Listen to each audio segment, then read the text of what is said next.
anything. That's what that sheriff's deputy would say, but you could see the child just holding on to him for dear life. Good morning, everybody. I'm Ron Hoon. This is Fox 10 Talks. You can watch us live on the Fox Local app and on our YouTube platform. We have several other stories, including some of the brand new developments today in the court case. You know, there's this murder case out of Queen Creek that has just had people, really wondering what's going to be happening. Well, slowly the wheels of justice are moving. We're going to get an update from our own Lauren Clark. We also have, this is really interesting, if you have a high school junior or senior and you're wondering where should I head them for their first really great job, there's a list out of the best places for your first job. See how this maybe compares to where your first job was. We're going to talk all about it, but let's get to this story this morning from the this is Volusia County, as you can clearly see, and here's what we have learned about this incredible case. So the story that came in, deputies, they literally, one deputy ran through the woods, ripped off his bulletproof vest, and into this swampy area around Deltona, Florida, after hearing the cries of a little boy, a little autistic boy, 5 years old, who had gone missing. His family was frantic. The deputy, Wes Bro, scooped the child up, wrapped him in his arms, and that little boy just held onto his neck and got out of there alive. In fact, the deputy said, "I thank God for putting me in that position, one, and two, for allowing that kid to be still above the water and breathing when we got there." Wow. I mean, the whole story revolved around a phone call that came in, 911 call, no doubt, at 7:30 Tuesday night. And it was the family. The dad told deputies the child had walked away through a door, set off an alarm, and they started searching, couldn't find him. Somebody called 911. So, boy, that deputy got out there fast. About 15 minutes later, he was on scene and searching the area, and he could hear the little boy's cries. So, in fact, the deputy later said, "I have 3 children of my own, one being a 5-year-old. So to have him hold on to me that tightly, like that, it felt like I was holding," he said, like his own son or daughter, 5 years old. So really a touching story and just a great one, an uplifting story, and thank goodness that the system worked perfectly, just the way it was designed to do, and kudos to that deputy for helping that whole situation come out with a happy ending. All right, we are going to be digging into, so it's a day in court. If you haven't been following closely, if you're out of the Phoenix metro area, you're watching us on YouTube around the world, well, we have what's called the Gilbert Goons case. And there was a young man who died after hitting his head after being punched and attacked, basically, out in the street during a Halloween party. Now, really, we're coming up on close to a year. It's been about 9-10 months ago. Our Lauren Clark has been doing a great job covering the story for us. Lauren, good morning. Hi, good morning. Okay, can you tell us what specifically we think is going to be happening as this court case unfolds today? Yeah, well, Ron, as you mentioned, the wheels of justice do turn really, really slowly in a case like this. And today is going to be a status hearing. So we're going to see all 7 defendants in court together, and they're going to be talking about the status of this case. This is a very complex case. There's a lot of evidence in this first-degree murder and kidnapping charges with these 7 defendants here. And they're going to be checking in on how all the lawyers are going through this evidence. Right now, we do have a trial date that's set for July 21st of 2025. But all of the attorneys I've talked to in the course of covering this say almost certainly that's going to have to be pushed back because of the sheer volume of evidence we're talking about. So is the reason it's taking as long as it is, and hey, there are other murder cases where there's only one defendant and it might take 2 years before it comes to trial.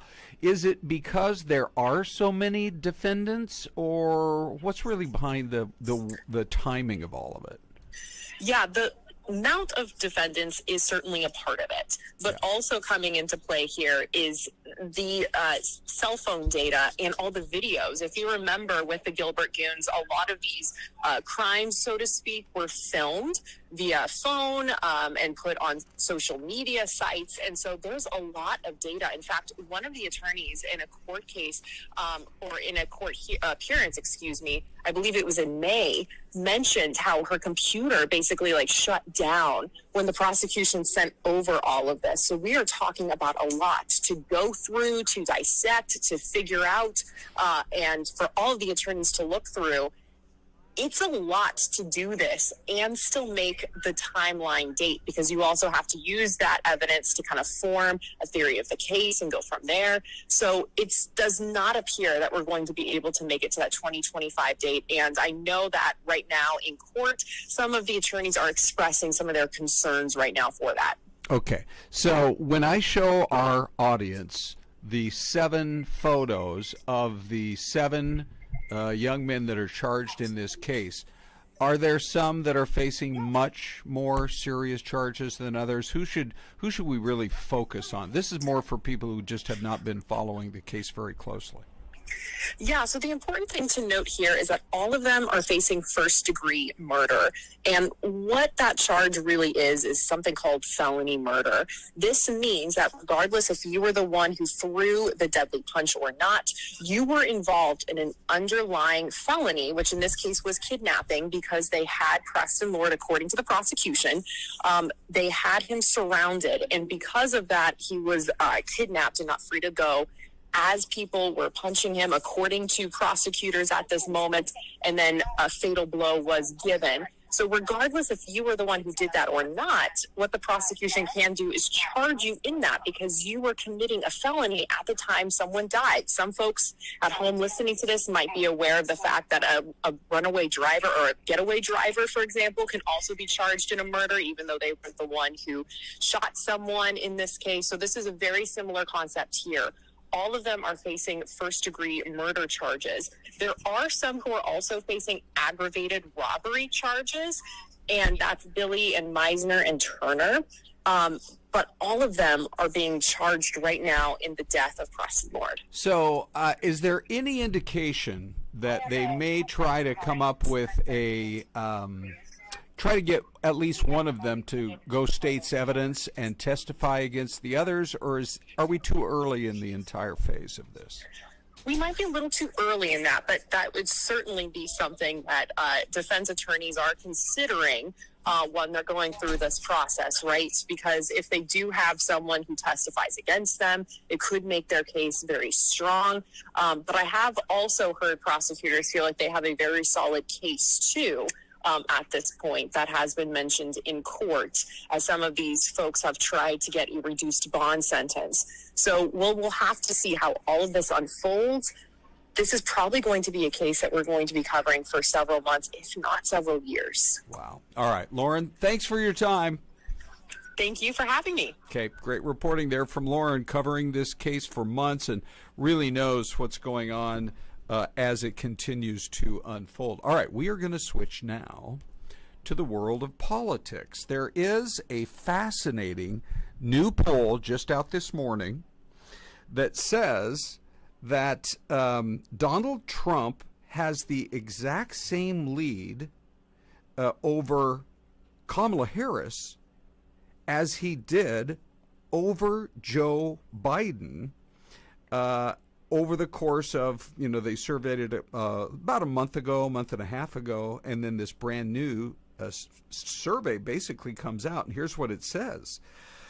Donald Trump still has a 2-point lead, which is unchanged from the earlier one when it was still a 2-point lead, even though the candidates have totally shifted. And one of the takeaways has got to be that people are really entrenched in their opinions on how they're going to vote. Now, when it comes to enthusiasm and excitement level and satisfaction with the candidates, Kamala Harris is getting over 80% amongst all Democrats, where Joe Biden was getting around 30%. So the enthusiasm is definitely very strong for her.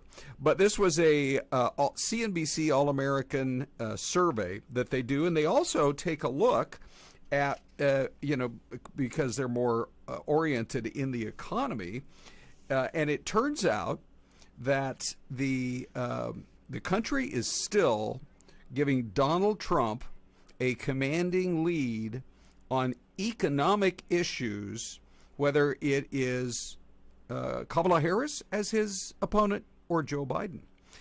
So that is really a fascinating issue because, Republicans are going to try to pin the blame on inflation to not just Joe Biden, but the Kamala Harris, Joe Biden team over the last 4 years. And for now, it looks like people might just go for that argument. Now, also interesting is that of those who take a look at, where they stand in this whole thing, 81% of Democrats, as I was just mentioning, are satisfied. But that is also being offset by an almost 10-point gain among Republicans, who say they are more satisfied now, just in the last couple of months, with Donald Trump as their nominee. That's gone up to about 80%. So just fascinating the way the whole race is playing out. And just wanted to bring you that most recent poll. One other thing, though, to point out is this. There is a real clear politics average of all the polls, and for the first time, Kamala Harris has moved into the lead. That's nationally. But people on both sides would tell you it's really going to come down to those battleground states. And that, by the way, is why the Kamala Harris team, coming out here to Arizona with what is expected to be a big rally, and they've had to move everything around a little bit because of the storms in Georgia. But we're still waiting to get the latest information on where that event is going to be. So that's the newest in the world of politics. Let's go to outer space. Can you imagine if you were up there in space and you're up at the International Space Station and you're looking down on Earth and you just got the word that you're not going to be able to get off that thing and get back home and put your feet on the ground on Earth, possibly until next year. Now, look, we send astronauts up into outer space, and they go up to the space station for months at a time. But, I mean, you were told you have a week-long mission, then they're going to put you right back on the Starliner. Well, NASA, I think there might be a little bit of a difference of opinion here. You got Boeing, they built the Starliner, and then you have NASA, who is leaning more and more toward, we don't see the data to guarantee that it would be safe to put them on the Starliner and bring them back. So they have a helium leak, and they're still having some thruster issues on board the spaceship. So Celeste joins, by the way. Hi, Ron. And, you were planning on a week's trip, and now you could be there till early 2025. That's crazy. It seems crazy. Apparently, they have enough food. We had Dr. Sky in studio today. Yeah. And during the commercial break, this was not the focus of the story with him in studio. He was talking about the Perseid shower. Oh, yeah. On Sunday night and Saturday night. But we were talking off camera behind the scenes, and I said, what do you think about this whole thing? And he had some choice words about it. So okay. I'll share that with you in a few moments. All right, we're going to get right into that. We are going to take a quick break, and we will be back with more here on Fox 10's, well, basically we call it Fox 10 Talk. FTT. FTT, after a 2-minute break.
Well, you're looking live at what to me looks like maybe the best camping spot in the entire USA.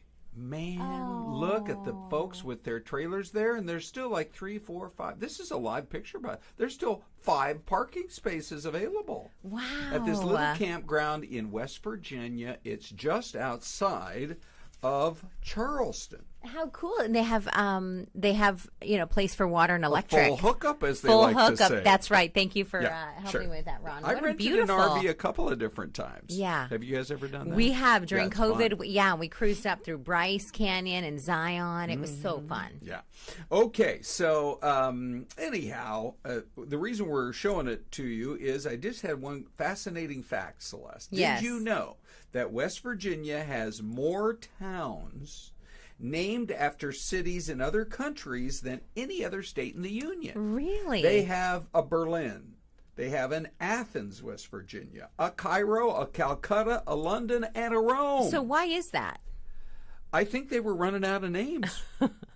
I don't know. I mean, they also have a Charleston, which we have like 3 Charlestons. We do in the U.S. Yeah, what's South Carolina, right? Yes, Charleston, right. South Carolina. Yeah. I was, and kind of boggles my mind. I thought maybe they'd name cities after whiskey. After who? Whiskey. You know, like that. It comes from that part of the country. Sure. Yeah.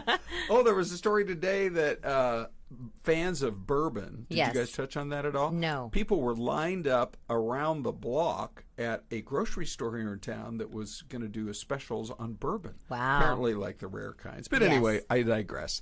Let's talk just a little bit more about this whole situation, because you just feel for these astronauts. They're putting the best face on it possible. Like, well, we're up here. We have a mission to complete. We have, experiments to do. Yeah. And they're probably glad that at least they know for sure they're going to be able to make a safe return. So Dr. Sky studies, Yeah. right, the stars and things like that. Yes, right. So he's done a lot of research and he knew a lot about this story. So off camera, behind the scenes, I was chatting with him about this. And I said, what do you make about this whole thing? And he said, it's really unfortunate. And I'm sure Boeing didn't plan on this. Oh, gosh. And I was listening to a podcast earlier this week. Boeing just has they just hired a new CEO. Yes, a starts couple weeks ago. today. Yes. Yeah. And so he's got a big job on his hands to try to bring these 2 people back. So what were his strong opinions? So Dr. Sky said that it seems something very simple they need to fix. Why they don't have the tools on board, he wasn't sure. Yes. And yes. and so he was quite surprised that they were up there for that long. And I think some of the reports also, we were chatting about this, that Elon Musk, his company may go up and try to help him. Oh, is that right? Yeah, and so I said to him, wow, that's major bragging rights. If Elon Musk has to step in to help Boeing save these 2 astronauts. Yes. Bring them back down or fix whatever needs to be fixed on the ISS. Yeah, no kidding. Pretty scary stuff for their families. Think about if that was your mom or dad. Yes, right. You're thinking, oh my goodness, mom's stuck up in space. I mean, you just thought it'd be a quick little jaunt in the summertime. You're going to miss the entire football season. Yep. You're going to miss Thanksgiving and Christmas, Halloween, New Year's. Yeah, do they have champagne on board the ISS? How are they going to celebrate? Yeah, right. You're going to miss Arbor Day. Thank you. I'm starting to think of some MLK Day. No. Oh, no, yeah, that's in right. January. Yeah, we got to go into 2025. Yeah. I mean, it's very borderline for Valentine's Day. Really? Correct. February is now the projected. That's just maybe they can take each unbelievable. other to dinner up on the space. My question, Celeste, this actually sounds like something you would say. My question is, if you thought you were only going somewhere for a week, now you're going to be there for like 8 months. What did you pack enough underwear? Thank you, Ron. Is that exactly That's what you exactly think? what I was thinking. But I thought here today on FTT, we're going to keep it a little bit more family friendly. Yes. All right. And because we are a family friendly show, this is the new exhibit. The pandas making their debut at the zoo today in San Diego. There's another zoo on the East Coast, Washington, D.C.'s National Zoo. They're going to get their own pandas in the next couple of months. But guess what? What's that? We don't really care about that. San Diego's a 5-hour drive. I know. And so it's just, it's exciting. I think a lot of people want to go over and see them. Take a look at the close-up right there. Does this guy even know he's going to be a superstar at the San Diego Zoo? I don't know. He looks so cute. eating that bamboo, but they are quite strong animals. Okay, good. Yeah. Just warning you. Don't try to get too close. When you guys go over to San Diego, because I was just talking with Desiree this morning. We talk about everything in the commercial breaks. She's like, would that be a good trip to take the kids? I'm like, oh my gosh, they would love the zoo. Yeah. So obviously you go down through Yuma. Yes. And do you have a normal pit stop that you do in Yuma? We do. Oh, we do, okay, actually. Let's hear it. So we actually will fill up gas, grab some couple Sammys or maybe some coffee drinks in town. Okay. Head out west. Yes. Take the State Route 85 south out near Buckeye. Great. Right? Takes you through Gila Bend. Yep. I usually don't like to stop in Gila Bend, but watch because there's a lot of police officers there. Don't right. speed through Gila Bend. I think the speed limit's 35. Yeah. Then you hop on the 8 and you're cruising down. You take that to Yuma. Yeah. Okay. And when you stop in Yuma, Fortuna Road, which is on the outskirts of Yuma. I was going to suggest the 16th Street exit. You Oh, like really? Fortuna? Okay. I like Fortuna because they have a great gas station there, a Chevron with where we grab some drinks and snacks. Oh, okay. And that Chevron always has a great price on gas. Oh, so then, good to know. That's where I fill up Thank every you, single Celeste. time before we drive on in. Well, by the way, we love your some of the chat you guys give us on the YouTube chat box. So let me just read a couple of comments here. Sue Reynolds says, "Thank you all for saving this precious little boy. We had that story rescued out of a swamp. Yeah. And the deputy heard his cries way off in the distance. He was holding on to a tree in the water, and they saved his life. So let's see. We have Patricia Staten, who says, so glad he was saved. And Chrissy Ross. We had Farsi, who said, thanks to Allah, this boy is safe. Christy said, what happened to the little boy? He escaped his house. He's autistic, and the dad said we've tried to implement as much of a precaution as we can, but somehow he managed to walk away. And you can imagine how frantic the family was. Yeah. But the deputy just happened to go to the right place where that swamp, kind of a pond, but looks more like a swamp, and heard his cry. Wow. And in fact, just so you know what I was showing the audience, Celeste. Yeah. I mean, it almost brings tears to your eyes. Look how tight that little boy is holding on. Wow. To the neck of that. That's deputy. Pretty scary stuff. All It is. alone. Yeah, for dark sure. waters. Okay, so glad that it all worked out just fine. Now, here is the big story of the morning when it comes to careers for your kids. Okay. Unless you are a kid. And you're watching as well. So there's a new study saying the best jobs for high school grads. Yes. This is from Harvard, their business school. Chipotle is one of them. Well, we're showing them all. The Gap. Best Walgreens, Buy. Yes, Lowe's and Foot Locker. Oh, because you get the discount on the sneaks at Foot Locker. Well, hopefully. So here's the thing. Here's what they based it on. The overall availability of entry-level jobs. You know, I mean, a lot of these places are always hiring. Yes. And then how often do they promote from within? Okay. You're starting and you're like at a base pay and you think, gosh, it'd be great if I could become like a manager or assistant manager and really get the big salaries. Yeah. Well, these are the places that score the highest. I bet Lowe's would be a great place to work. You know, all you have garden, you have bath and kitchen, you have all these different departments. Maybe you become a teacher. They have those classes for kids. Sounds like somebody's been wandering the aisles at Lowe's. I love a good hardware store, that's for sure. Yeah, you do. So just really fascinating. What was your first job, Celeste? Can I ask that? So my very first job was working at a swimming pool in the city of Tempe. Oh. Yeah. So Tech it Generation was Tempe. that's right. It was off of Broadway and I think it was right around Mill Avenue. Is that pool like still there? Like a neighborhood pool. I haven't driven by in a long time, but it was like a neighborhood pool. Yeah. And it was $2 to get in and swim. Right. And I was the register person. Oh, I was the cashier. Oh, and nice. so I mean, all the lifeguards and people behind me, they would, you know. Yeah. And a couple of them I've run into just here at, like in this job. Yeah. They do different things now.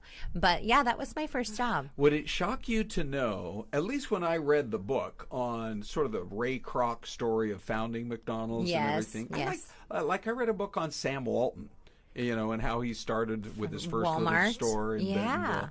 But would it shock you to know that it said in this book that 1 out of every 11 Americans' first job is at McDonald's. Is it really? Yeah. So what would that be, like 7.5%, 8% of the country probably starts at a Mickey D's? I mean, think about just taking the population of our newsroom. Yes. You know? Should we go out there and see who has the McDonald connection? Raise your hand. My first job, Celeste, I started to work a little bit earlier than you did. No. In the 70s. And my pay was $1.65 an hour. No way. The minimum wage back in the early 70s was $1.65 an hour. Wow. Isn't that amazing? It's crazy. And it was at a local radio station up in my hometown, up in Washington State. And I really didn't even care. I was just so excited to be in the business, in the broadcasting business. Eventually, I went to kind of work with the sportscaster there. Such a nice guy named Roy Berg. And he said, well, you know, you could come out to the games with me and keep the stats and do all of that. Yeah. And at first, he said, before I was officially hired, he said, I'll just pay you out of my pocket, $2 a game. Oh my goodness. $2 a game. Wow. And you were like, yeah, score. And as it turned out, the very first broadcast, which was a junior college basketball game up there in Washington, he did the first half, and then he looks at me and he says, hey, we got a quick break here. I'm going to go grab a hot dog and a Coke, and why don't you do the halftime show? Wow. Yeah. And how did it go? Really poorly. Well, obviously you learned from your mistakes, because look at you now. Oh, Celeste, thank you. Let's do the mystery cam, everybody, and hopefully get a chance to show you. Ooh, it's a sort of a fuzzy shot. Is Dino trying to trick us? Yeah, here? he's probably figured out a way to put Vaseline on some of these lenses. Oh, that's an interesting one, because you got the apartment buildings. It's a huge apartment complex. You got a water tower. You've got several not really high rises, but mid rises. And that looks like some sort of an apartment building there. Oh, Celeste, clue, major clue. Way off to the right on the fuzzy horizon is a bigger city. So this is a suburb of a large city. I see it. Yeah. I'm going to go, I don't see a ton of mountains. That's the thing. Correct, so, yeah. What do you think? I think I'm going to go like maybe Mississippi.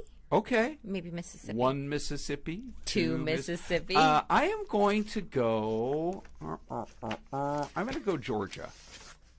Let's see what pops up on the Celeste cam, everybody. Only 10 seconds left. Michigan. Oh, for goodness sakes. I know. So that's the Detroit skyline. It must be. Off in the distance. Don't forget some Detroit-style pizza if you ever go. Celeste, just like that, we got to wrap it up.